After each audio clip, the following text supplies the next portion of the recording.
This is the Vanguard Podcast. I'm Gavin. And I'm Zac. And we're so pleased to welcome to the show today filmmaker Sav Rodgers, writer and director of Chasing Amy, upcoming documentary, and founder and executive director of the Transgender Film Center.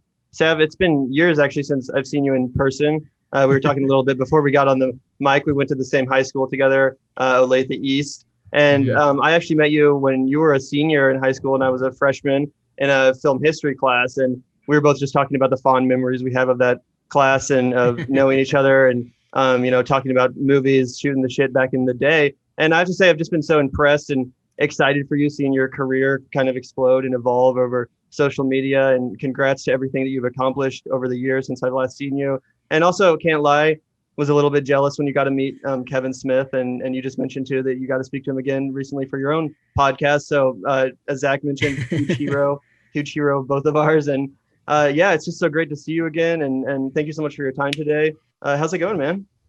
I'm good. That was quite the intro. I'm very touched that you asked me to be on here.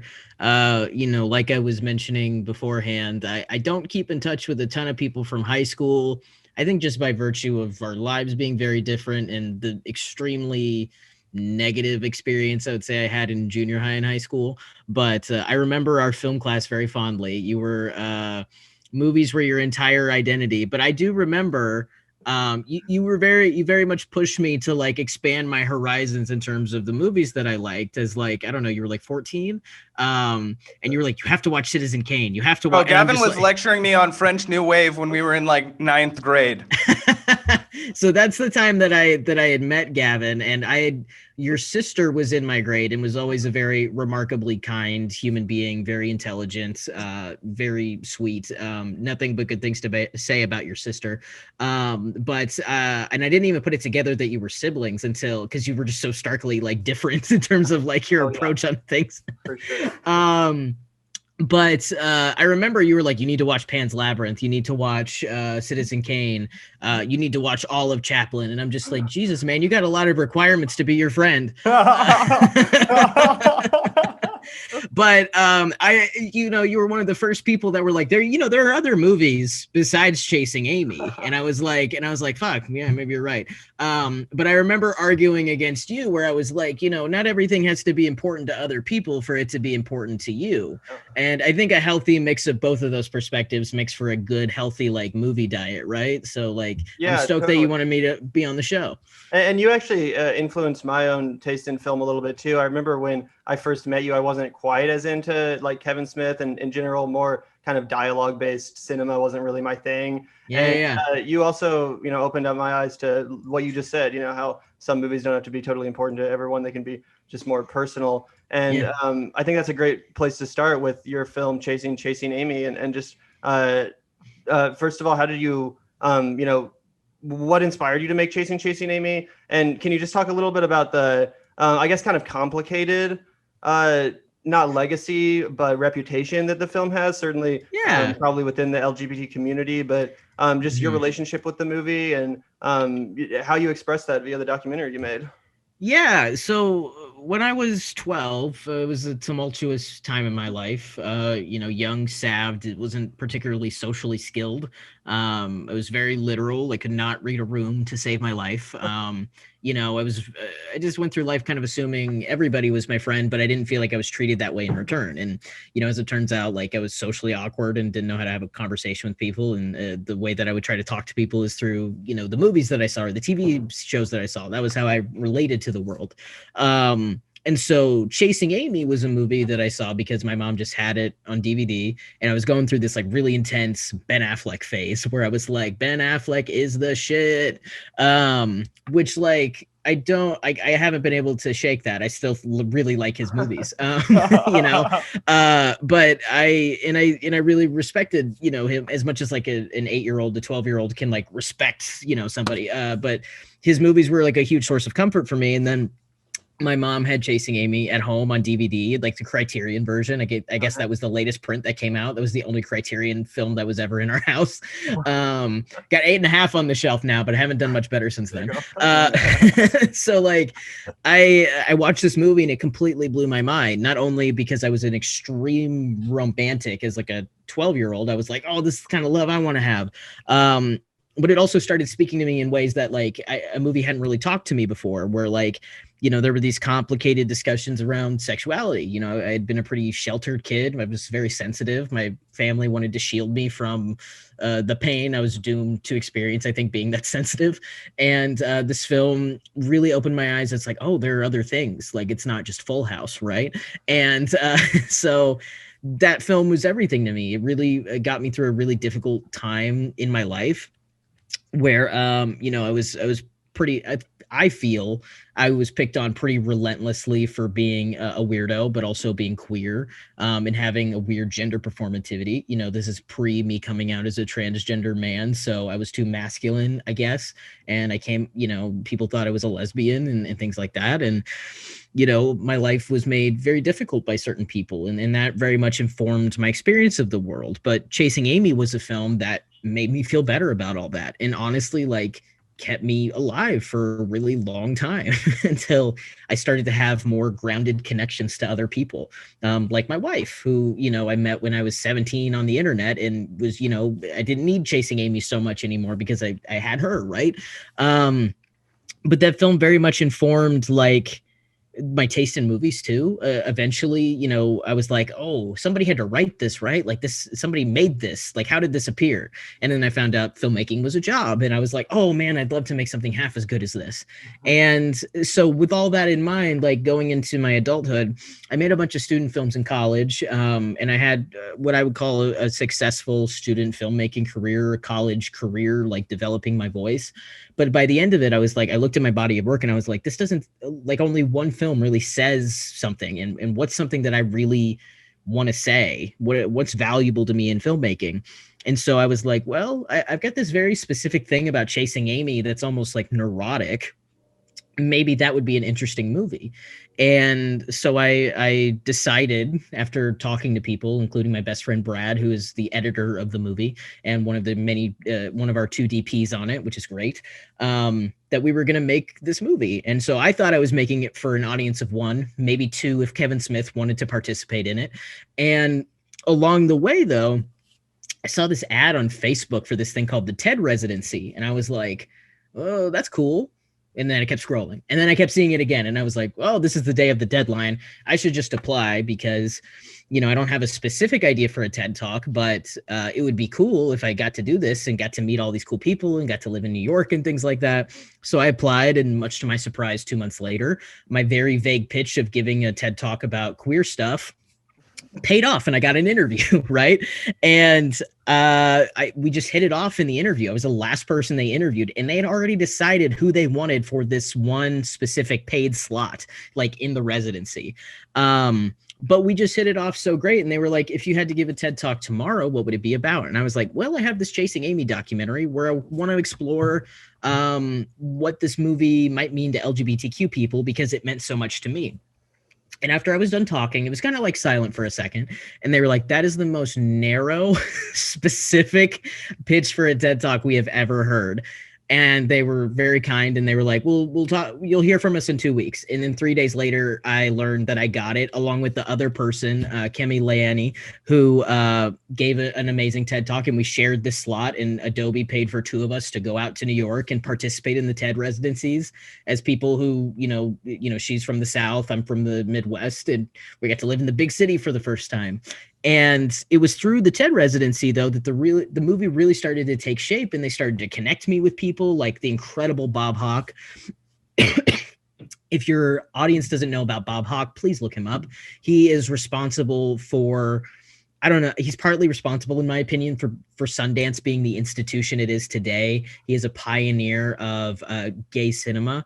And he's an incredible dude that's been thanked in Oscar speeches. And he's the guy that discovered Kevin Smith at the IFFM in October 1993 for Clerks. Yes. And so I got to meet him. There was only like one guy in the, I'm sorry, I don't mean to jump in, but I also love yes. The there was only one guy outside of him and the gang of people that went to go see it that were in that cinema. And like you said, they ended up buying the movie because it was so great. No music in the background, none of the like interspliced like large words. It was just like one kind of like creative mess on a screen, but it was a beautiful mess. And anyway, not and it was Bob Hawke. Bob Hawke, beloved by all who know him. I got to meet him through the TED residency. So the film really took shape there. And I also shot the first day of Chasing Amy in the TED studio, the last day of the TED residency. And the next day we went to New Jersey and started shooting all like the View Askew locations, So like, that's kind of that's the long version, I guess, of how we started making this movie. Yeah. Well, I guess a good place to kind of follow up on that. And, you talked about how you were obsessed with Ben Affleck. It's hilarious to me because the reason that I took Gavin's recommendation, because as you mentioned, Gavin was full of really good and eclectic cinema recommendations when we were young. But I imagine that when he was rediscovering Chasing Amy was when he recommended it to me. And I watched it because I was going through an obsessive kind of tear of Matt Damon movies. Okay. Yeah, were you disappointed by the one scene in Chasing Amy? One scene in Chasing Amy where Matt Damon just kind of leans against a desk and nods his head with the guy that plays Dante, I believe. Ryan O'Halloran. Yeah. Either way. And I ended up watching the movie. And, one of the things about it is it does have that, earnest perspective that Kevin Smith really brought in that early stages of his career. You can really feel his youth. But he wasn't trying to put on any kind of a front, right? It was all Kevin Smith trying to kind of understand the world. And I think that's really felt both in Clerks, but also in Chasing Amy. And, I guess, I guess I kind of wanted to ask you, how do you think that film stands up, 23 years later? The world has changed so much and, Kevin Smith really put himself out there in 97. And I am, I'm inclined to be a little soft with the guy because I think his heart was in the right place, maybe even though there are some misses. I'm just wondering what you think about that and maybe how you would respond to people who were less enthused about the film. I think a lot of people expect Chasing Amy to be a meditation on that. And what it really ended up being was like a chronicling on total accident, my journey with trying to get this movie made and what Chasing Amy unleashed in me by having positive identification on screen. So with that perspective in mind, personally, I understand why somebody else would dislike Chasing Amy and where they see elements that are problematic. Yeah. However, I think for its time, it's very progressive. And I think today it feels very progressive to me. It speaks a lot of truth about my experiences in the world and how I think relationships sometimes are. And it's very authentic to me, but I also understand somebody watching it with the point of view of, being a lesbian. And, a lot of people would argue Alyssa is bisexual, pansexual, as opposed to being a lesbian. But, you take the language that you have at the time, right? And so I respect anybody's relationship with a given movie. Nobody has to like Chasing Amy just because, it did something special for me.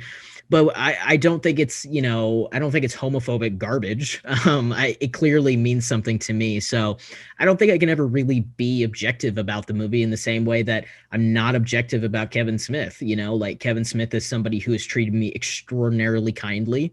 But Chasing Amy does its best to present, things as they are and sometimes through my own lens because it's such a personal documentary. And so I think that, it is not loved by some, and that's okay. It's okay for them to have that relationship with the movie, even if I don't agree with them. But I would argue it's done a lot of good for a lot of people, and those stories are just as valid, in my opinion, as those who don't have a stellar relationship with the movie. You don't choose the movie that saves your life. You don't look at it through this logical, objective lens of what are the, broader repercussions for more people. It's a gut thing. It's something that you feel in your heart. And so there are tons of people who feel that way. And I know that because they reached out after my TED talk or I've gotten to interview a lot of those people. So yeah, it's a personal thing, but I respect anybody's relationship with the movie. They're entitled to any opinion that they have.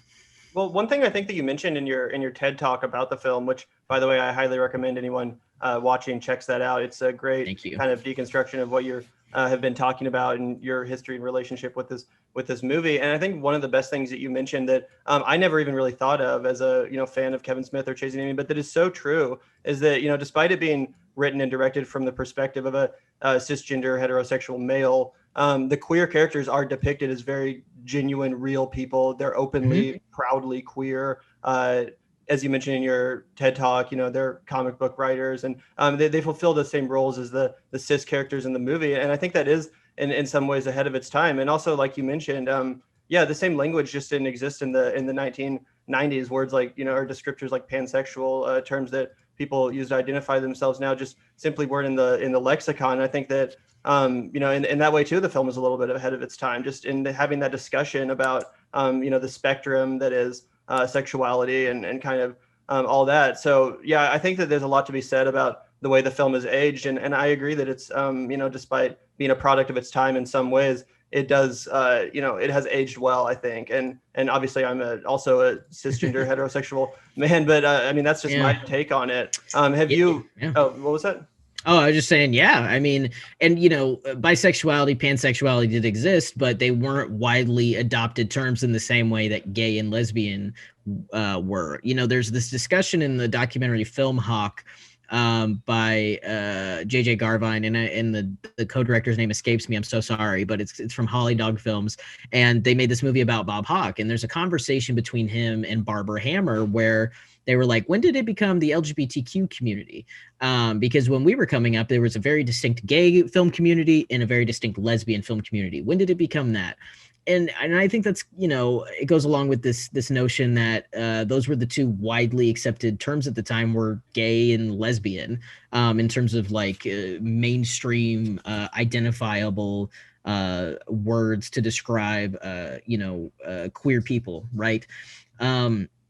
In that a lot of people who did identify as bisexual were sidelined and were not, considered voices of the movement, so to speak. And, I think it's important to know, like, whose voices were given priority back then and whatnot. And, one of the first conversations I had with Kevin was like, do you think I should have used the word bisexual in Chasing Amy? And I was like, I think you had the language you had at the time, and I think that's reflective of it. So, and it's also reflective, I think, of Ben Affleck's character and his understanding of the situation. I mean, he's clearly not 100% really the most involved main character. So I think that the film is, kind of anchored in that experience too, which makes it just all the more authentic and real. Right. I mean, and if you look at Chasing Amy at a character level, it's a straight guy is fundamentally changed by the LGBTQ people that he comes into contact with. That includes Banky, as a closeted person or somebody who hasn't figured out his own sexuality. That includes Hooper, who is effectively the Jiminy Cricket of the movie, the moral center, the compass, so to speak, and Alyssa, and anybody that Alyssa brings into his world. And I think to have a movie where LGBTQ people are pretty much correct, like in any given instance, that was cool for me to see because, mostly, my mom had a gay best friend, and that was my exposure to most gay men. And otherwise, anytime I heard about LGBTQ people, it was through epithets in the school hallways, like it wasn't stellar. And so it was a huge source of comfort, which was ultimately very nice. So, and I'm glad to talk about it with people who clearly love the movie as well. Yeah, well, and also I think that it's something to be said for the fact that it's not like Ben Affleck's character, the straight guy. It's not like the movie ends with him getting the girl and transforming her into a straight person. Like it basically him being told to fuck off, kind of. So. Have you seen Jay and Silent Bob Reboot? Yeah, I have, and I wanted to ask your opinion on that. Did you like it?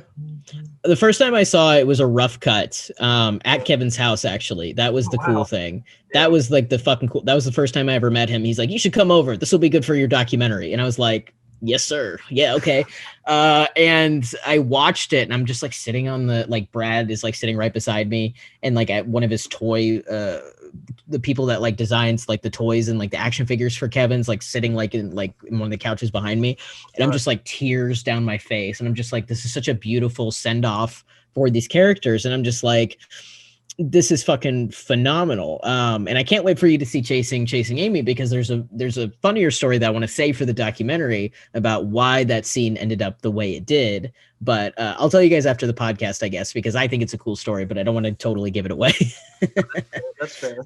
So I loved it. Yeah, I thought it was pretty solid. I thought it was just a little bit too like meta for me towards the end, how like Kevin Smith was like playing himself, directing the movie, and like it got really. But I get it. But that's the beauty of Kevin Smith. People, some people try to tell me like that they're like, oh man, he's not as prestigious as he once was, and I'm like, you don't understand. That dude does whatever he wants. He doesn't give a fuck. 100% of the time, and still gets to make movies with his friends. That dude is living the fucking dream. And his kid. Yeah, and he gets to make movies with his kid, which I think is the thing that means most to him now. And his kid's a good actor. Like Harley, like I think she's a good actor, and I'm excited to see Cruel Summer, the show that she's going to be on. It's going to be sick. That's super exciting. I also thought it was really cool how Kevin Smith kind of toured his new film around the country. You know, obviously that was pre-pandemic, so probably not as much of an option these days, but I did really think that was kind of cool, almost like a punk rock approach to supporting local cinemas. Yeah, including the Screenland Armor. And the Screenland Armor, shout out. Yeah, Sav, do you like the Screenland Armor? I do. I saw a movie there on my birthday, actually. We watched Happiest Season and rented out a private theater during the pandemic because we don't want to be near other people, but we know they take extreme caution in making sure that it's a clean, safe place to be and enjoy a movie and forget about your troubles for a hot second. So that's actually when I was I was on the phone with Adam, who runs the Screenland Armor, as I was late to this podcast interview because I had an idea and then realized what time it was. Really? And also, are you still based in Kansas City? I wasn't quite sure where you are right now. Yeah, I guess I am. I mean, the thing is like I moved back to Kansas City October 2019. I moved back from LA like after finishing a whole bunch of stuff for Amy, and I was intending for 2020 to just be a year that I traveled and finished the movie.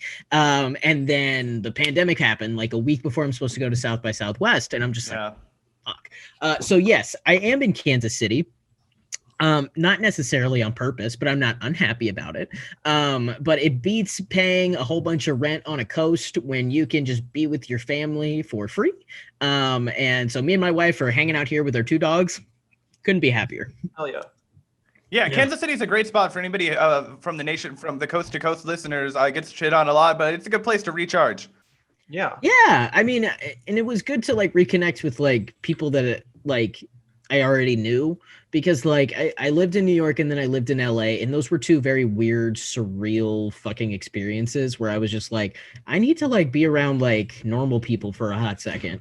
And that's not a dig on LA or New York. I respectively really liked living in both places for different reasons, but I was like, I need to see like my parents. I need to be like, someone needs to tell me what to do for a minute, not just like tell me maybe what I want to hear. I don't know. It was nice to come back and reconnect with like my really close friends that I hadn't been able to see in like almost 2 years. So there's a lot to love about Kansas City, though. I fully credit, I couldn't wait to get out of here until I got out of here. And then I was like, there are certain things that I really miss.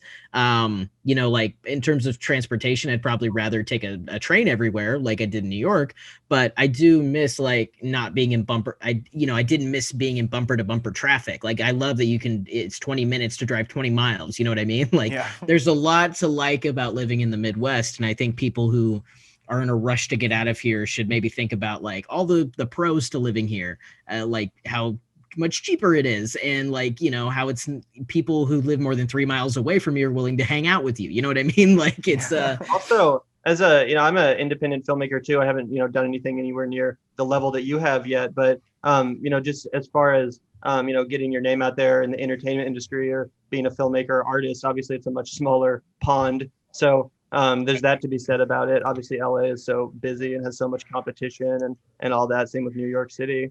Well, and and Gavin, I'd say it's a great place to kind of figure out like what kind of filmmaker do you want to be, like really figuring out your voice, because, and I do this when I do like guest lectures and shit too, but like it's really, in my opinion, the most important thing that you can do as a filmmaker is figure out your point of view.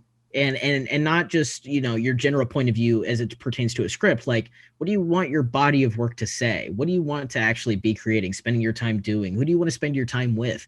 And when you figure that out, your work becomes a lot more authentic, I think. And I think that's really, really valuable. So I'm really excited to see the movies that you create, and I'm so glad that you're a filmmaker, man. Like I don't know, it's a cool moment that we were just in a high school film class together, and now we both like make movies. That's so fucking cool. Yeah, it's super exciting. And I also want to just ask you a little bit about what your opinion is on the state of filmmaking right now and the film industry at large. What do you think the pandemic and COVID has kind of done to the art of filmmaking as we know it? Obviously, we talked about how Clerks and Kevin Smith with that almost kind of like democratized the art of independent filmmaking. It feels like now with the pandemic and everyone having less access to the outside world, we might see even more independent filmmaking on cell phones or with even more minuscule budgets. What's your perspective on that?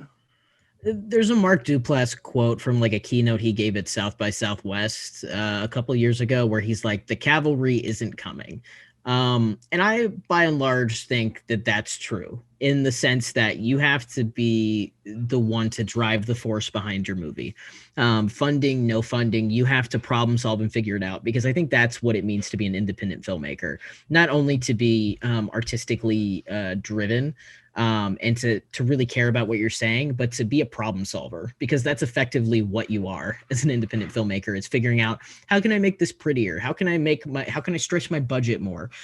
Who can I beg, borrow, and steal from to get my movie made in an ethical way? Because nobody wants to work with an asshole.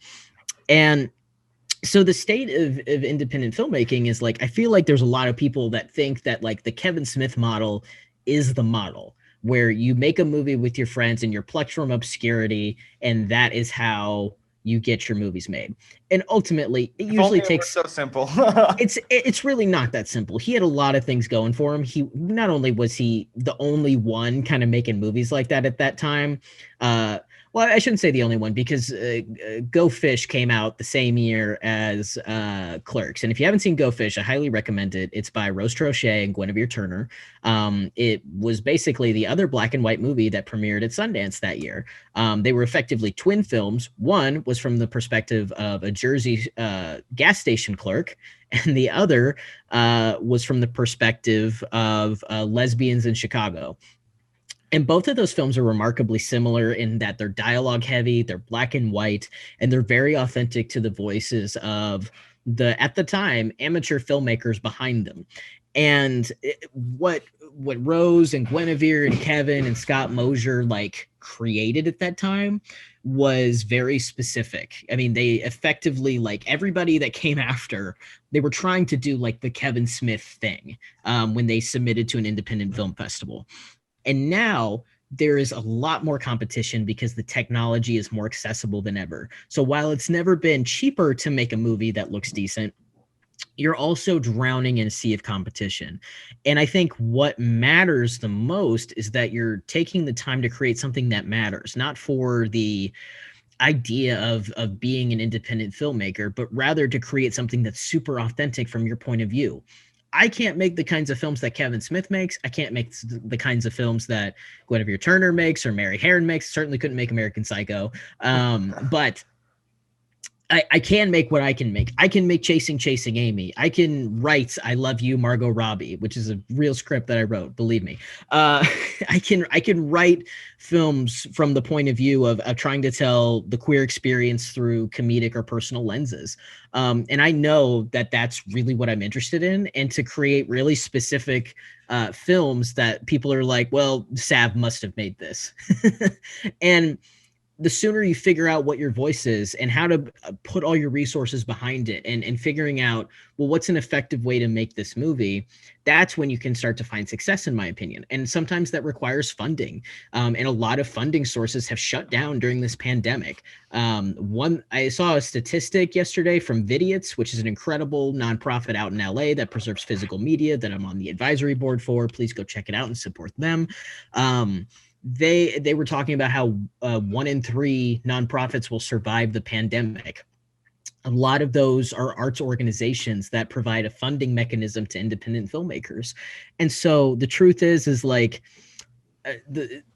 and with theaters being where they are right now and exhibition suffering at such an extent. Yeah, that was another thing I wanted to ask you about, Sav. As a filmmaker and as an artist, how important to you is the theatrical experience in preserving that, especially with places like we mentioned, the Screenland Armor. And, one of the things that was truly important for me and Gavin when we were growing up was being able to experience cinemas at the Screenland Armor, watching the red curtain get, drawn across the screen, being sucked into it, having it be this like wondrous thing that you drive, and then out of nowhere, you're just outside north of Kansas City and you've got this old school theater. It makes the film, it makes it an experience. It's personal. It's, it's something that you're experiencing alone, but also in a community. So it kind of works on that multi-tiered level, at least for me. I'm wondering if you could share your perspective on that and if you think that it's, something that we need to work to save.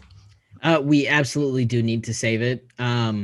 It is extremely troubling what the exhibition industry is going through right now. People who are like cheering for the end of like chain theaters because they're going into like bankruptcy. I'm like, are you fucking kidding me? This is an extremely important thing that we need to preserve because effectively it's like any other kind of marketplace. Like I know this is like a leftist podcast, right? So like, it's capitalism. It's like without competition, there is going to be a monopoly. You do not want streamers to have a monopoly on what content gets put out into the world, because then filmmakers do not get paid what their films are worth. There is less competition. Agents can't do their job. It's a fragile ecosystem, if I'm being honest. And we need all of the parts to be firing on all cylinders for growth and competition to be able to flourish. And that's just the reality of it. Is it's not a great model for how to make a movie where you borrow a bunch of money and you're like, okay, we're going to sell it and hope we can pay it back. It's a risky investment. But we need to have these systems of distribution to exist, which is why I'm glad that the drive-ins are seeing a resurgence. However, you cannot play Jaws 76 times. Like we need new films to be able to come out and be able to profit so that new voices can be heard. We're not just relying on streamers or television to see new works or VOD. It's not a realistic model for blockbusters to come out on Vimeo on demand. That's not going to happen, right? So like we need these competitive marketplaces to be able to continue to have work flourish and to have new films come out. It's not a perfect system, but it's the one that we have. And so when people cheer for the end of like AMC or Regal or something like that, I'm like, you've got to be kidding me. This is terrible for filmmakers. This is terrible. Just to get your perspective, would you rather like your film Chasing Amy, you'd rather it be exhibited in a handful of theaters than say Netflix buy it? Oh, no, that's not what I'm saying at all. Anybody who wants to buy my movie, please let me know. But what I'm saying, it's not a healthy ecosystem for one institution to have all the power, especially with the end of the Paramount consent decrees. That's not good, because if Netflix starts, they already have a movie theater. They already bought one way before that ended. But if Disney starts owning a bunch of movie theaters and then only Disney films get to play Jeff in those Bezos. Right. Yeah, so who's going to make a movie about challenging capitalism? Right. It's very funny that The Boys is on Amazon Prime with that. Granted, like, please buy my movie, Amazon Prime, but like, but you see what I'm saying? Like, it's not a perfect system, but it's the one that we have. So I would my dream scenario for Chasing Amy, and I don't think I'm going to get this, but this is what I've told people I want, is I would love to be able to have a festival run. I'd love to premiere at a big market festival, and for it to be purchased there. I would like us to retain the festival rights to the film while they're packaging everything together so that the film can get out there more. I'd like to have an impact tour after we have some kind of either day and date theatrical distribution. So, I can come to the Screenland Armor and be like, hey, we're doing the Kansas City thing. Hey, we're going to go to New York. We're going to go to LA. We're going to do specific screenings there for specific people, do drive-ins, whatever. Basically, I'd like to be able to exhibit the film wherever I'd like while they're preparing it to be on some kind of like streaming service. Okay. So whether that's Netflix, Hulu, HBO, MTV, whatever. So sort of the Kevin Smith model that we described, the roadshow model? Yeah, it's smart. But as opposed to like doing like a tour, I'd like to do like an impact tour where it's like I'm really trying to like connect with like LGBTQ community members, as opposed to like, hey guys, it's me, Sell Kevin tickets. Smith. Like I would like to make money though, but that's where you get the streamer to put in the budget for the impact tour. So anyway, it's not a simple answer. Nothing with me ever is. But I'd also like to have like a physical disc for the movie to be on, so it's accessible. I've always been a big collector of, physical media myself. So I agree that that's one of also another painful aspect of the kind of phasing out of the more traditional, methods of obtaining or watching film or television. And I do think it's interesting too, that I do think there's some pros and cons to the streaming thing, because I totally agree with everything you say. But I also think that, certain movies, movies like even Kevin Smith films, like his movie, like Yoga Hosers, like I think that would have done better if he just dropped it on like Netflix rather than try to like put it in AMC's across the country where it did like no business whatsoever. And and that's what I'm talking about with having a competitive marketplace. When you take away people's options for how they can distribute the films, like then you don't have options. So like, yeah, maybe Yoga Hosers would have been better as a Netflix original. I can't say. I mean, I've only seen it once, and I'm not Kevin Smith. I did stand in line for that at Sundance and did not get in. And I remember when I told Kevin that, he's like, man, we could have used you in there. It was not friendly that night. Yeah, that wasn't like, I appreciated what he was doing with that one. And I think it's really cool that he, made it like with his daughter and all that stuff. I thought like the inspiration behind it was like totally awesome, but I just do not really know what the fuck happened with that one. I remember liking the Bratzies, and it's been a while, but like having like, seeing like little tiny men, yeah, that was hilarious. Yeah, and then them getting destroyed, because I love seeing fascism crumble. Like that's fun. So yeah, I don't.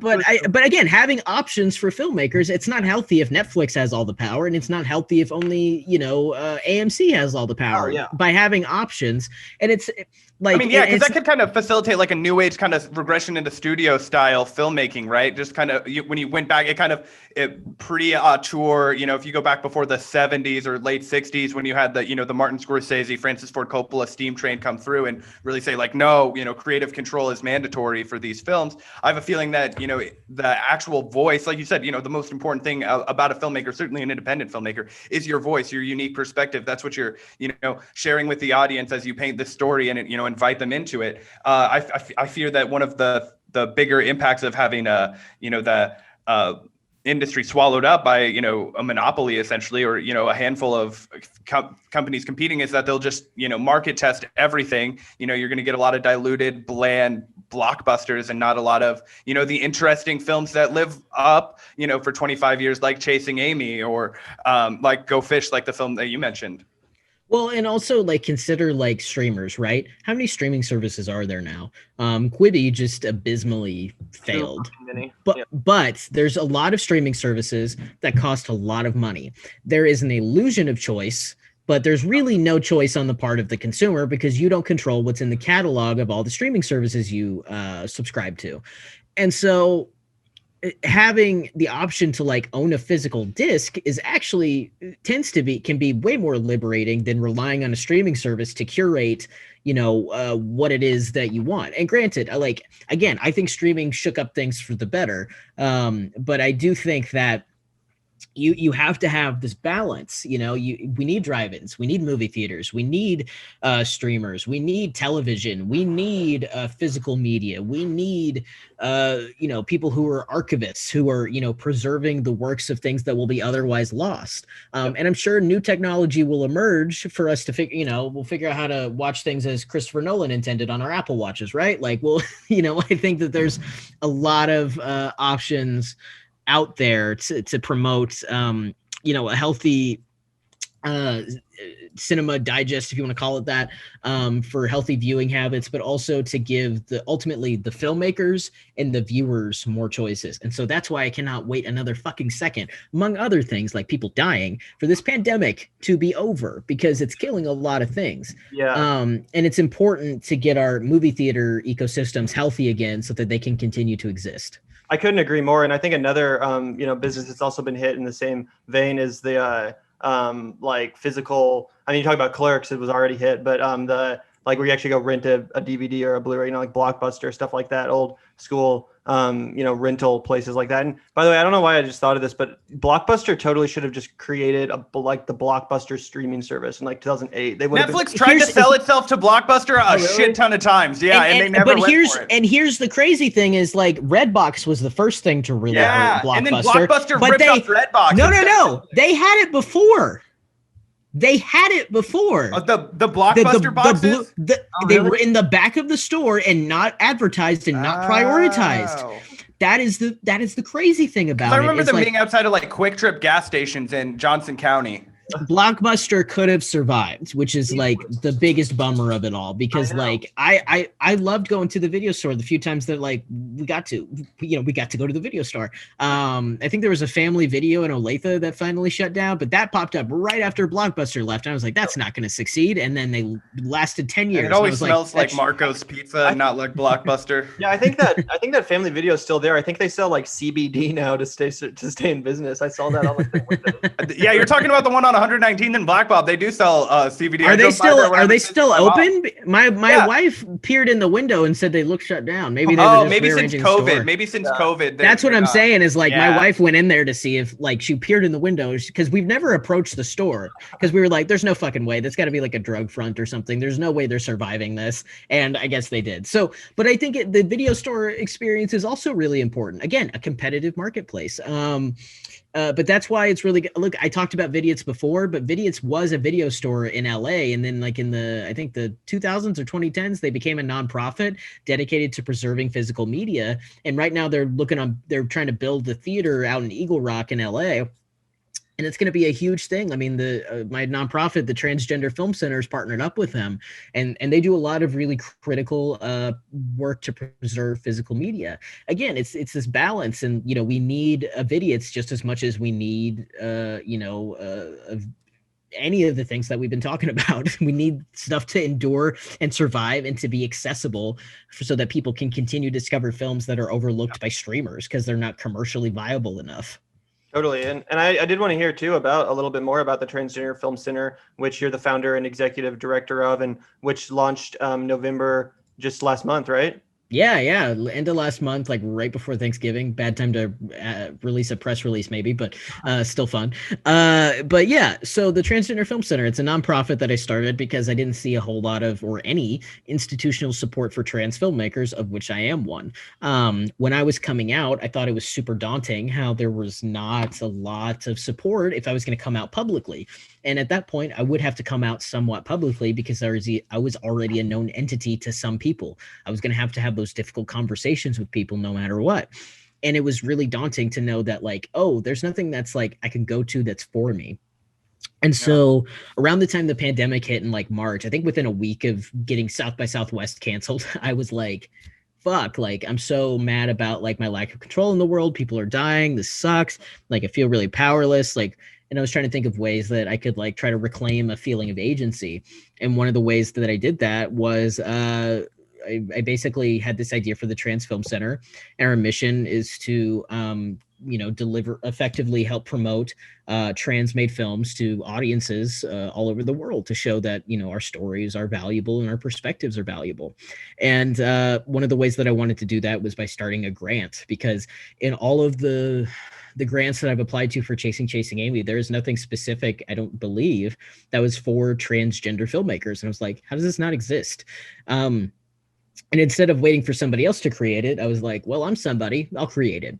And I thought I would need a few years to do it. And then all of my advisors and my friends who are festival organizers was like, you can do this now. People need this now. And I was like, okay. So we launched, and our Trailblazer grant is up on our website, and we're super excited for people to apply. We've got a couple of applications in already, but we'd love more. And we are going to be rolling out our programming throughout 2021, including some cool stuff that we're doing with Mama Film and their Sundance partnership. So it's really exciting.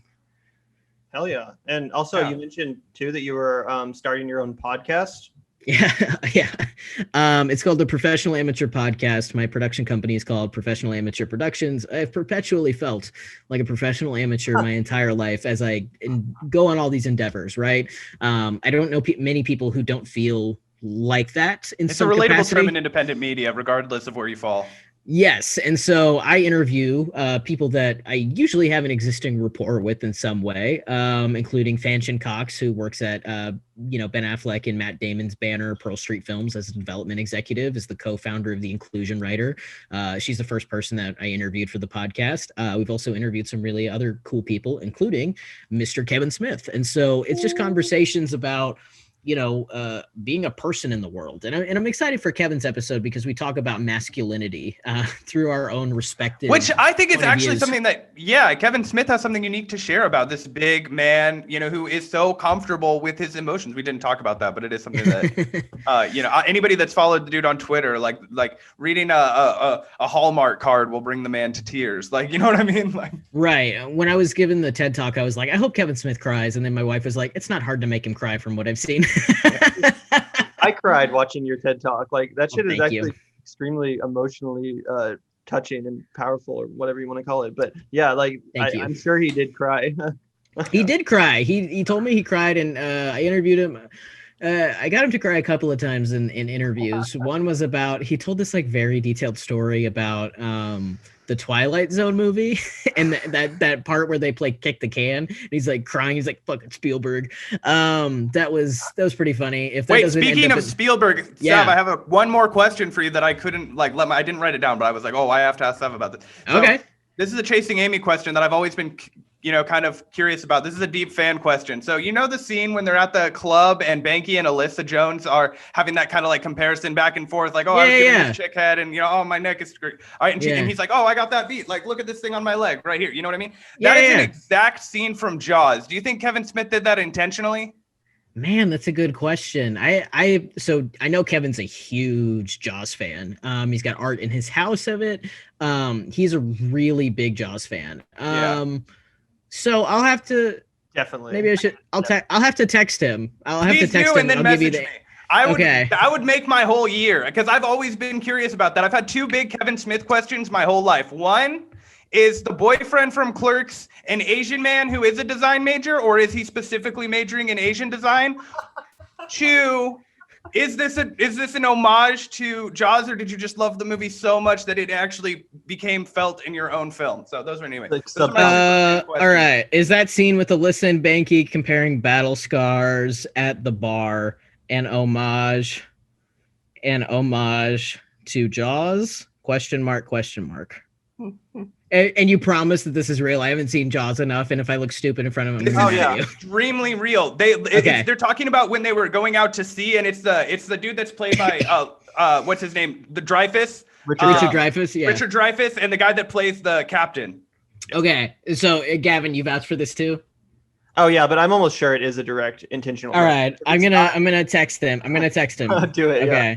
All right, I've texted him. We'll see if he responds. Probably not by the time that this is over, but that is the question of the day for Kevin. All right, so we may find out the answer. Feel free to record an update when you get your answer from me. Thanks for reaching out. No problem. Let's see, Kevin. Oh, okay. He said, "Duh," all caps, and he might be typing more. So you saw it from him. Let's see. Wait, hold on. Let's see if I can. He said, "You're too young. Jaws isn't in your blood." Now I'm getting fucking roasted thanks to you. Let's see. He said, "Same windows." Let's see. He's typing more. I think this is like the most interesting question I've asked him in a while. And there's a lot. Let's see. I even got the same hanging light. So, all right. For your audience, duh, you're too young. Jaws isn't in your blood. Same windows. I even got the same hanging light. So there you go, Zach. You've got your answer direct from the man himself. There we go. Woohoo! Zach has now had an indirect conversation with Kevin Smith. So man, I'm sweating. I want to break down in tears. This is a childhood moment for me. I wanna see if I can convince Kevin to do his movie shit in Kansas City. So if he does, I'll let y'all know. Like film him in Kansas City?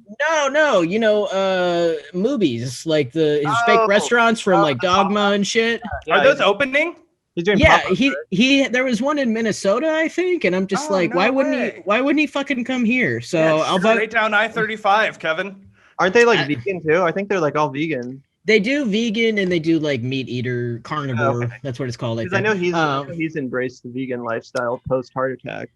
Yeah, definitely. That dude's like a fucking health nut. I'm still laughing about how I'm roasted because I don't know Jaws well enough. That's cool though that he even has the same light. Like I didn't realize it was that. Yeah, because it's that hanging light. It makes sense to me now because I'm thinking about the scene in my head, and there is just that one hanging light in the bar. Oh man, I'll have to apologize for my. Yeah, you can blame it on an youthful fan from Kansas City. I will definitely let him know that you were the one to ask, but yeah, I want to see if I can get him to do movies and see if there's a possibility for that, because I feel like there are plenty of venues in Kansas City that would love to host him. So we will see. Hopefully it works out and everything. I don't have much power, but I'm just like, hey, here, Kevin, here's a way you could make money. I feel like he might listen. Yeah, for sure. I mean, I would definitely show up. I remember, and this is actually kind of a long-going joke between Zach and I, is that I actually wrote this article for a film blog I used to have where I proclaimed that Clerks 2 was his best movie, which is an opinion that I do not stand by at all anymore. But I don't know why I at one point felt that it was like super underrated and I needed to like champion it. And I did think that the movies aspect, like the whole commentary on the fast food industry, was like probably the smartest element of the sequel to Clerks. But I gotta confess something. I have not seen Clerks 2 yet. What? I have the DVD on my shelf. Look, I spend a significant part of my life right now living in Kevin Smith world for this movie. I gotta have a break to watch like RuPaul's Drag Race or like a Rust Valley Restorations, just some like reality TV shit for some part of my day. But I did rewatch Clerks recently and I loved that. But I'm curious, what do you think is Kevin's best film? Because like my relationship with Chasing Amy aside, I have an answer. My personal favorite is Clerks. I think it's his best film. I think that there's a solid argument that Chasing Amy is his best film. Clerks might just be my personal favorite, but I will say too that I really am a huge fan of Tusk, and I think that Mallrats too. But I did love Tusk, and I know that's super unpopular, but I just thought my wife loves Tusk. Okay. I hadn't seen it. I saw it for the first time in quarantine. That is. Oh, really? Yes. Did you like it? Did you like it, or did you hate it?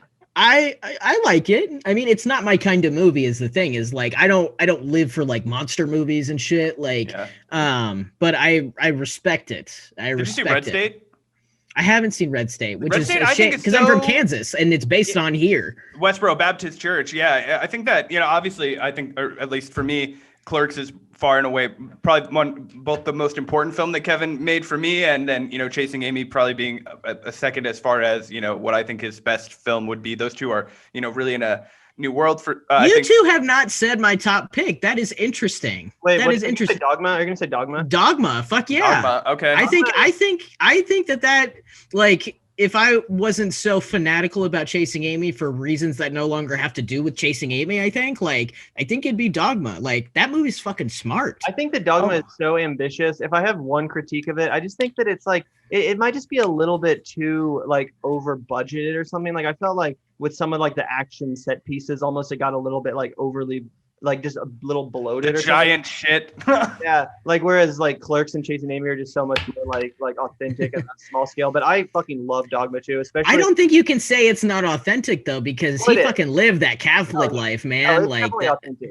I don't mean authentic. It's just I don't know. Maybe it's just because his like. It's not as. It doesn't feel as like from the heart, personal, it feels small. A little more studio or something, I guess, is what I'm trying to say. Like it just feels. Well, he finally got a $2 million budget to make that movie, I think. So like, but like the fact that he made that for $2 million. Yeah, it's crazy with the cast: Ben Affleck, Matt Damon, Jason Lee, Alan Rickman. Well, they were hot off that Oscar win. I mean, like they won the Oscar and then went to set the next day and apologized to Kevin for not thanking him in the Oscar speech. Like that's how recent that was. So the cast aged super well because I don't know, they invested in the right people. Yeah, I think Kevin Smith is actually credited as like an executive producer or a producer on Good Will Hunting. Yeah, he's the guy that like got them to pay attention to it. I mean, like he should have been thanked in the Oscar speech, but they like apparently they went to set the next day with their like heads or their tails between their legs and were like, "We're sorry." But yeah, I mean, like Good Will Hunting made because of basically Kevin like connecting him with the right people, which at the time was Miramax. So yeah, I mean, look. we can praise Kevin all day. I feel like that's anytime I talk to him or anytime someone brings him up. But like, there's probably not anything you can say to like get me to say something bad about Kevin, though. Like, he seems like such a great guy. He is, not that you were trying to, by the way, but like, he's a genuinely good human being for my money. There is no reason that he had to like reach out and establish any kind of relationship with me. There was no reason for him to be as generous with me as he's been. And that dude shows up. He means what he says. He says what he means. And he really is looking out for like the next generation of up and coming filmmakers. Him and like, Josh Roush, who works with Kevin quite frequently. He and his wife Liv Roush have this movie called Wrong Reasons, and Kevin raised a fuck ton of money through doing this thing called Kevios to raise money for their movie. And like, he's somebody who will like put his whatever status he has to help somebody else. And I remember a story about someone Kevin. else. Yeah, about Kevin from a few years ago when all the Weinstein scandal. Obviously, Kevin Smith's career was built on Miramax, and he worked closely with both Bob and Harvey Weinstein. If I'm not mistaken, all the residual money that he was getting from the Weinstein company is now being donated to support like women in film and cinema. Yeah, which is like just a massive amount of women in film that LA are making him money too. I mean, those films that were bigger budgets, if he was making any kind of residual money on them, it would have been those older Miramax films. You know what I mean? Yeah, I mean it's putting your money where your mouth is, in a way that a lot of people don't. Yeah, and I asked him about that during our interview, and he was like, it just felt like the right thing to do. And like, you can't fault him for that. And to Affleck's credit, he did the same thing where he's giving residuals and royalties, whatever you want to call it, from the any movies that he made with Harvey Weinstein to Rain and Film Independent. And I think that, that's about all you can do in a situation like that. You can't give away money that you already spent, but you can, do your best to rectify. And it's not their. I don't think it's Kevin's fault that Kevin was the mastermind behind Harvey Weinstein's. Don't say that. Yeah, don't say that. Don't say that. But like, I think I don't think he had to do that, but I think it's really admirable that he did do that. 100%. And I'm hoping that Women in Film benefits from the money that's coming in now because of Kevin. Anyway, it's a big fucking Kevin love fest over here. Is there other stuff you wanted to ask me about? Yeah, well, and that was one of the main reasons why we decided to invite you on, Sav, is just because, like I mentioned, Zach and I are such huge fans of Kevin Smith, and I just thought it was so cool that was one of the initial things that you and I talked about back in the day, back in that class, and now it's just so damn cool that you've created this documentary or finishing up the process of creating it. It sounds like, and I'm super excited to watch the finished product. You said it's coming out 2022. Yep. If all goes well, we will see. I don't anticipate making more Chasing Amy in 2022. I'm ready to move on to making some different kinds of films. And I think pretty much like we've got a few gaps to fill, but I think this will be a really good coming out party, pun very much intended. Well, hell yeah. We're excited to see it. Gavin and I are both really looking forward to it. Thank you so much. I'm very grateful that you all wanted to talk to me today, and that you guys are excited for the movie, and hope it lives up to the hype. Oh yeah, dude. Well, thanks so much for your time today, and can't wait to speak to you again in the future and watch that movie. Yeah, definitely. Yeah, man. Thank you so much for having me, and everybody go, if you're interested, please go donate to the Transgender Film Center at transgenderfilmcenter.org.